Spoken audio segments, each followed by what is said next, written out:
to Spirit of the Outdoors, another episode of Just in Time. I want to read a couple of scriptures really before I even get started talking. This is going to be a little different today. Ecclesiastes chapter 7.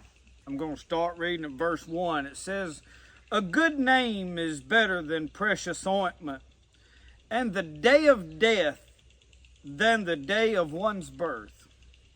It is better to go into the house of mourning than to go into the house of feasting. For that is the end of all men, and the living will lay it to his heart. Sorrow is better than laughter, for by the sadness of the countenance the heart is made better. The heart of the wise is in the house of mourning, but the heart of fools is in his mirth. It is better to hear the rebuke of the wise than for a man to hear the song of fools." I'm going to go to John, the Gospel of John, chapter 16, and I'm going to start reading with verse 19. "Now Jesus knew that they were desirous to ask him, and said unto them, Do ye inquire among yourselves of that I said? A little while, and ye shall not see me, and again a little while, and ye shall see me. Verily I say unto you, that ye shall weep and lament, but the world shall rejoice, and ye shall be sorrowful, but your sorrow shall be turned to joy. A woman, when she is in travail, has sorrow because her hour is come, but as soon as she has delivered the child, she remembereth no more the anguish for the joy that the man is born into the world. And you thou therefore have sorrow, but I will see you again, and your heart shall rejoice, and your joy no man taketh from you. And in the day that you shall ask me nothing, verily, verily, I say unto you, whatsoever you ask in the Father in my name, he will give it to you. Hitherto have ye asked nothing in my name. Ask ye, and ye shall receive, and your joy be full." Today, I'm pulling these scriptures because in the last couple of weeks, I have talked to several different people that have lost loved ones. And they hurt. Lost people that is close to them. People they love. People that meant a lot. And I don't have all the answers. I wish I did. I wish I could tell you, you're going to feel better. Nobody feels your pain but you. People have been through similar situations. People have felt that pain. Everybody deals with it a little bit differently. The Bible talks here about mourning doing your body good, doing your heart good. When you cry for somebody and when you feel sorrow, it is an expression of a deep love for that person. And it's hard to tell somebody it'll be better, it'll get easier. I really hadn't lost a lot of people that I was really, really close to, except a dear friend of mine and a cousin that I lost many years ago, Michael Gray. I'd give my eye tooth for Michael Gray to have been here and let you guys meet him. He was an inspiration. He inspired me. He was one of my dearest friends. He was about 5 years older than me, and he was born with cerebral palsy. Battled liver cancer. He walked with a bad limp, crippled, disabled, and did not want to accept anything from the government. He wanted to work. He tried to cut grass. Me and him, I helped him haul scrap iron. He would find anything that he could do to make money. Aside from that, he would stop and visit people that you wouldn't even think of. People that after he passed away, countless people said, you know, he used to come by at least once a week and stop and visit. And his disabilities was a blessing to a lot of other people because it enabled him to get out and visit and do things. And when he passed away, I was not living right. I was still a drunk. I was still very much in the world. The day before he passed away, I sat at his bedside. I knew that was probably one of the last times that I would see him. When I walked in, he was laying there hurting. Doctors had done said this is probably it. He probably won't come home. But we all kind of thought, oh yeah, he'll come home, because they had done told us that he would never make it through the night 3 or 4 different times before that, and he pulled through and worked afterwards. I walked in and he was laying there, and I said, well, Michael, you want me to bring you some pine needle tea to help you get well? And he started laughing, and he had a laugh that was contagious. And he said, don't make me laugh, it hurts too bad. But he had a smile on his face, and I sat there, and he drifted off to a morphine-induced sleep, and I sat beside his bed for about 30 minutes.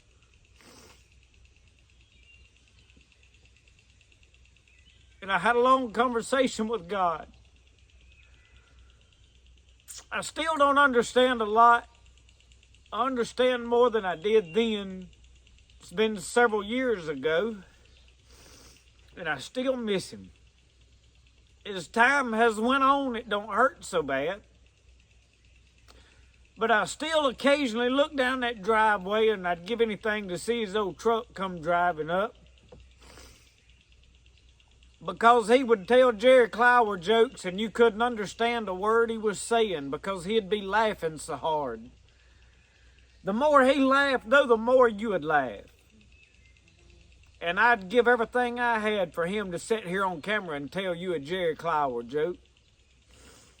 Because I promise you, your sides would be hurting before you got through. You may not know what the joke was.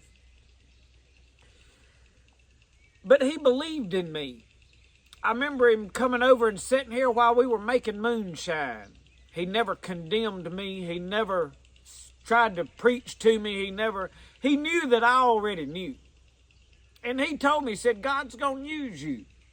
He said, you've got a great ministry. He said, the Lord's going to use you. I couldn't see it then.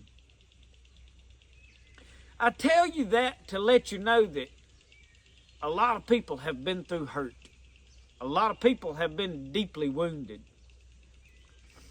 You have to understand that this life, the Bible says, is but a vapor.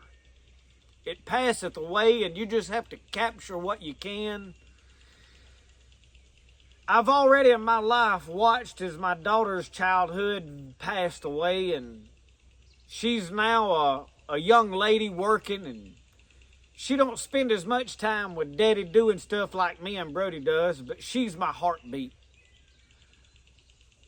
But I see how that childhood went by so fast that I missed it because I was a drunk then.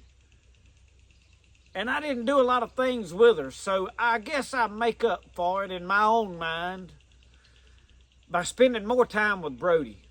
I don't want to waste his childhood. I want to capture every bit of it.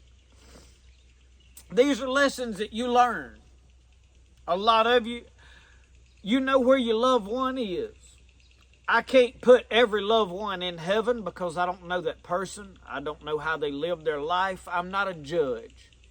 I do know if they lived a good life with God and they made it to heaven, that we'll see them again one day. Just as we'll see Jesus. He said, you won't see me for a while, but then you'll see me.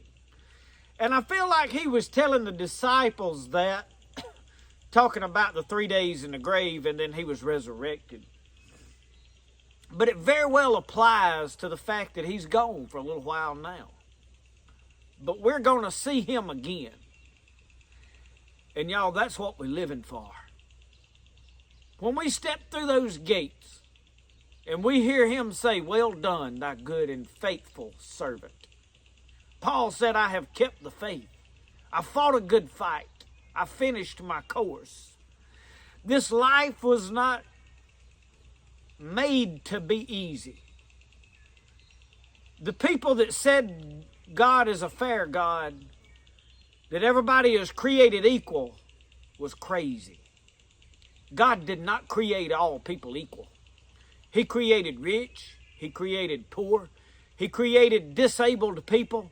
He created people that had mental disabilities, people with physical disabilities, people born in places, born into homes that are not good, mistreated as children, molested, abused. There's people that face hardship after hardship after hardship. We read of Job. The thing that we understand is we're living this life as a test of who we are, what God's making inside of us. We don't truly understand what is on the other side of death's door, but we know that we're all going to face it. Unless some of us, and I feel like some of us are, living in a time that we'll be caught up in the rapture. I believe some of us will fly out of here. But if God tarries and we don't, we'll taste death and its sting. We'll step through the veil to the other side. And everything that we've sacrificed here, all the pain that we've endured, will be worth it. I've seen people lose loved ones and couldn't deal with it, take their own life. I know of a lady that lost a child, and a year later she finally took her own life because she just couldn't deal with it. It's not easy. It's not a pleasant situation. I don't have all the answers for you. I can't tell you that it's not going to hurt, that it'll get better. Time has a way of smoothing over wounds, easing the pain, but it never goes away. As I sit here and talked about my friend and my cousin, tears still come to my eyes because I miss him. It still hurts. He's got a son that misses him. He's got a daughter that misses him. He's got a mama and a brother and a sister that miss him. His dad had done gone on to be with the Lord. It's not fair. It's not easy. You never forget them. You don't have to build a great monument because you're afraid, I don't want to forget them. You're not going to forget them. I have memories in my heart that I wouldn't trade nothing for. Times that we spent together. I reflect back at the efforts that I made to take him hunting and fishing when I knew we wouldn't have a lot of luck because he couldn't walk good and he made more racket than a herd of elephants. But we had a lot of fun and we shared a lot of laughs. It was always some laughter. I could sit and tell you stories of things me and him got into as young men, as kids, all the way up to grown adults, that you'd laugh till your sides hurt. Comments that he would made. I remember him telling us he failed so much because he was crippled. His one foot was turned in and he kind of drug his leg when he walked, and if his foot got tangled up on anything, he never even tried to catch himself. He learned to he said, I've learned to fall gracefully. But he never complained. And those people that are going on before us, y'all, we got to live this life for them. We've got to keep the faith and be strong, because we're going to get to that other side. I don't know why God calls some before others.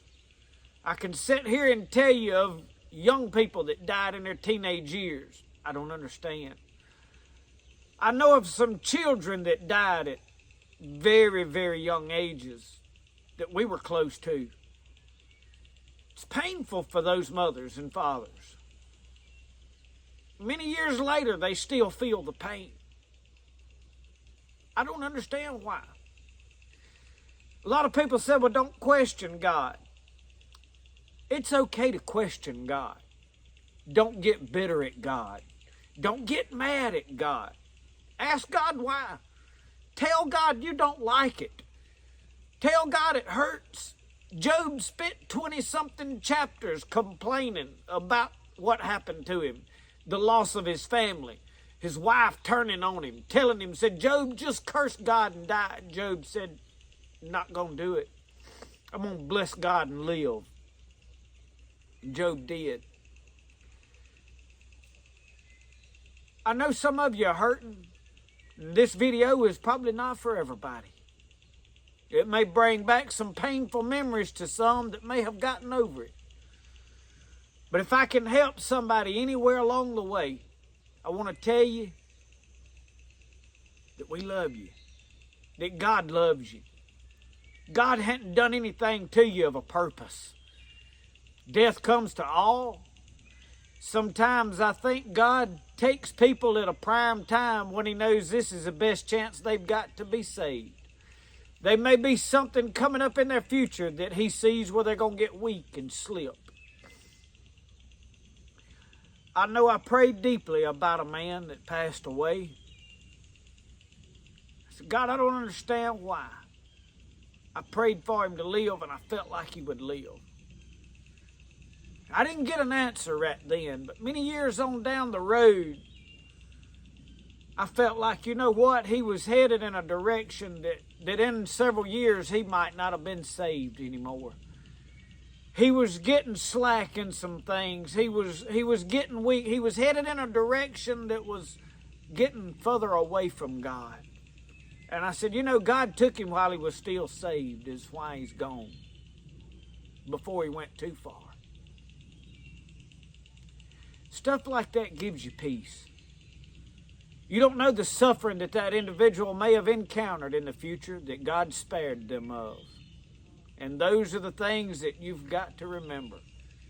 It's not fair to us, but it's because we're greedy and we want to keep them here. You remember that loved one, if they lived a good life, they're in paradise. They've got it made. It's hard for me to sit here and tell you that, yeah, they're already in heaven or they're just asleep. But I can tell you they're not feeling no pain. They're not hurting. They're not suffering. They're not enduring hardships. They're just resting. We'll all be caught together one day. We'll all be gathered together in that paradise in the sky. And that day's coming. And if you don't believe in that reunion, I feel sorry for you.